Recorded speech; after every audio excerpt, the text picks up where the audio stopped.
with another mental health moment.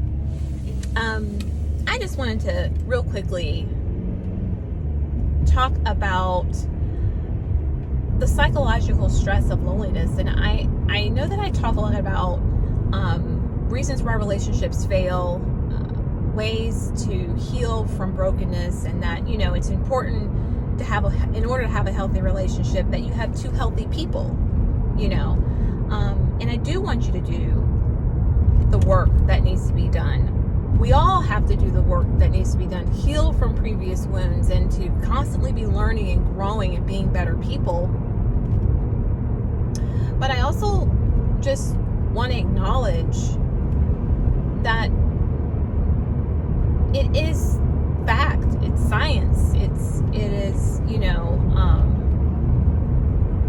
not well known, but it is a lot of psychological stress associated with being lonely, to the point where a lot of researchers have declared loneliness to be a national health crisis. And a lot of people don't know that because it's not talked about a lot. I would say that it has a lot to do with a natural biological need not being met. You have Maslow's hierarchy of needs, and social connection is actually a need. Okay, it's not about social status, it's not about culture, it's an actual need, FYI. So social connections in variety of forms too. Okay, you need social connection as far as, you know, friendships, intimate relationships, you know, having a friendly working environment, you know, coworkers, comrades. And you also just need to have a sense of community, a sense of belonging. Okay? These are actually scientifically proven facts. And not having these things, for most people, creates psychological stress. And stress releases that hormone called cortisol, which causes inflammation in the body if it's present for too long. So loneliness is a predictor of that chronic cortisol in the body, the presence of that cortisol being in the body presently. Because when you're waking up and doing life, lacking an intimate relationship, okay, because friendships are wonderful, but friendships cannot replace a significant other for many reasons. Likely because your friends are also looking for intimate partners, because it is within our biological nature to do so, because there's different levels. Remember, there's different levels of social connection. Just like there is a God void in everyone. And we fill that void with a lot of things, or we try to, but there's a void in our hearts for the Father, right? And a husband cannot fill that void, friends cannot fill that void. But what we fail to realize is equally true is that we can have our God void filled, we can have our friend void filled, but that significant other void is only meant to be fulfilled by your significant other, which sounds stupid, but you're like a duh, you know. Christians will readily give food to the homeless and a warm blanket, right? Food to feed them and a blanket to warm them. They won't say, you know, God can be your food. They won't say to them, well, you know, you got to trust and believe in God. He'll be your warmth. He'll be your blanket. We don't do that, right? With physical needs. But for some reason, when it comes to emotional needs, psychological needs, like loneliness, for some reason, we treat it so differently. We say to the people, oh, well, God will be your, you know, it's going to be all right, you know, just trust God, you know.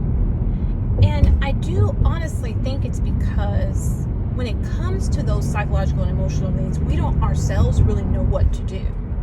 we don't know where the blanket is and the food is to hand them in those situations. We don't know how to meet those needs. When, like I said, there are different levels of social connection. And you can't be a person's significant other, but you can provide them, an overflow in the other areas, and not just do this magical thinking where we're assuming that people are okay because, a relationship, an intimate relationship, is not really a need, right? Well, researchers for, a long time now have been saying that it is a need. Okay? So I do think that it's one of my purposes is just to, be a voice for those who love God, serve God, doing life despite carrying around this pain that comes with loneliness, that comes with not having that need met. And I just think that I just wanted to say that, I wanted to say that for all of those who are being misunderstood, where people are just thinking that, people think that they can't have a purpose or a life outside of marriage, speaking of Christians. That's not the cry of their hearts. It's not about, I don't have a purpose without marriage, or I don't have a purpose without a spouse. It's that this is costing me. This is painful. Okay? People work hungry. People work cold. People work full 9 to 5s and go sleep in their cars. So people deal with stress. People deal with uncomfortable situations. Okay? I'm not saying that this is an emergency, stop it all. You know what I'm saying? But I just want us to see it for what it is.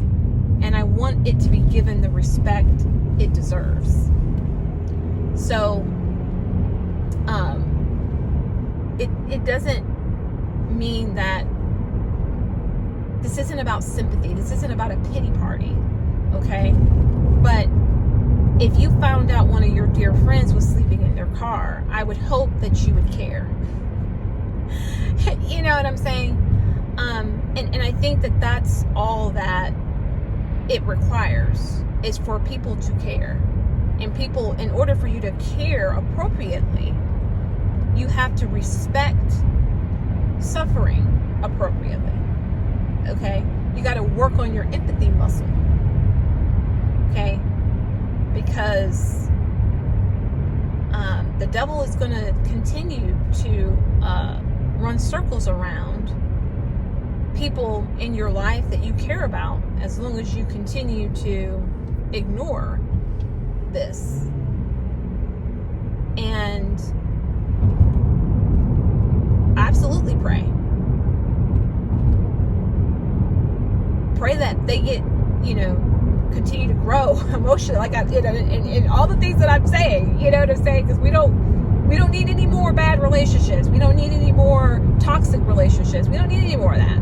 So it's not about rushing into a relationship, but it is acknowledging that while they are waiting, while they are healing, while they are growing, they are dealing with psychological stress of being alone and not sharing their life with another person as we are intended to, unless we were designed specifically by God not to.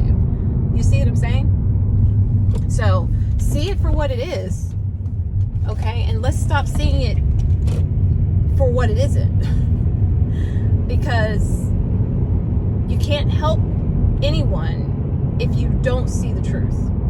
So I hope this was a blessing, and I hope you took it to heart. Love you guys. Until next time.